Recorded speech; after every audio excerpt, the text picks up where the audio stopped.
আজকের এই ভিডিওতে আমরা সংখ্যা পদ্ধতির যে একটা পেজ থেকে অন্য একটা পেজে রূপান্তর করার যে পদ্ধতিটা আছে সেটা ক্যালকুলেটরের মাধ্যমে নির্ণয় করার চেষ্টা করব। অ্যান্ড আশা করি এরপর থেকে তোমাদের কোনো সমস্যা হবে না এই চ্যাপ্টারে একটা বেস যেমন তোমার দশমিক থেকে বাইনারিতে অথবা বাইনারি থেকে হেক্সাডেসিমেলে বা অক্টাল থেকে বাইনারিতে রূপান্তর করতে। তো দেখো ফার্স্টে আমি এখানে একটা সংখ্যা নিচ্ছি 126, ঠিক আছে। তো দেখো তোমরা 126। এখন আমরা যদি এটার বাইনারি মানটা বের করি কোনো প্রকার খাতায় না করে জাস্ট ক্যালকুলেটরে, তাহলে কি করতে হবে দেখো। ফার্স্টে তুমি মোড প্রেস করবা, দেন তুমি এখানে এই যে ফোর দেখছো, 4 মানে বেস করার পরে এই যে দেখো এখানে কি আছে ডেসিমেল, এখানে লেখা আছে ডেসিমেল, এই যে ডিক দেখছো ডেসিমেল, তার মানে এখন ক্যালকুলেটরটা ডেসিমেল মোডে আছে। দেন এখন তুমি ডেসিমেল মোডে এই যে সংখ্যাটা কত 126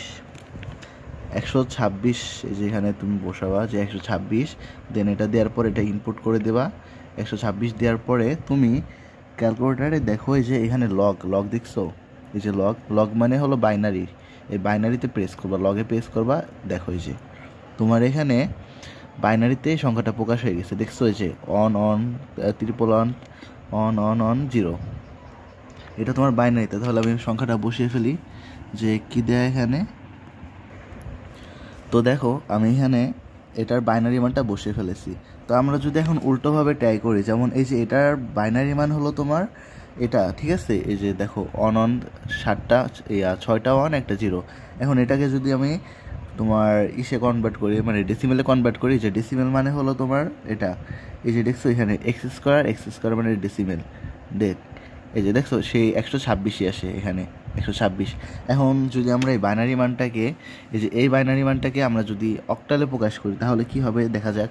তাহলে এই যে তোমার কত, এটার বাইনারি কত আসছিল তোমার, এটার বাইনারি আসছিল যে এটা এখন অক্টাল কোথায় দেখো, আমরা একটু খুঁজে দেখি অক্টাল কোথায়। অক্টাল হচ্ছে তোমার এই যে লন দেখছো, লন, এই যে লনের যে তুমি প্রেস করবা সাথে সাথে তোমার এখানে অক্টাল হয়ে যাবে। এই যে আমি যদি এটা এখন ইনপুট দিই, তাহলে যখন আমি এখানে অক্টাল প্রেস করব তখন এই যে লনে প্রেস করব তখন এটা অক্টাল মান বের হয়ে গেছে, কত আসে 176। তাহলে এটার অক্টাল মান কত আসলো 176, ঠিক আছে। এখন যদি এটা 176 আসে তাহলে তোমার বলো তো ভাই আমাকে যে এটার তোমার হেক্সাডেসিমাল মানটা কত হবে, বলো দেখি কে পারো। তো দেখো আমি এটার হেক্সাডেসিমাল মানটা তোমাকে দেখিয়ে দিই। তো এখানে তোমার অক্টাল ছিল তোমার 176 না, 176, এই যে 176 আসছে। তাহলে এটাকে আমরা কিসে প্রকাশ করব, হেক্সাডেসিমেলে। তো হেক্সাডেসিমেলে যদি আমাদের প্রকাশ করতে হয় তাহলে এখানে কি আসবো, এই যে হেক্স দেখছো এখানে এই যে হেক্স লেখা, এই হেক্সে যদি আমরা ক্লিক করি তাহলে আমাদের এটার অক্টাল মান চলে আসবে। তাহলে কি আসে, এই যে দেখো চলে আসছে 7E।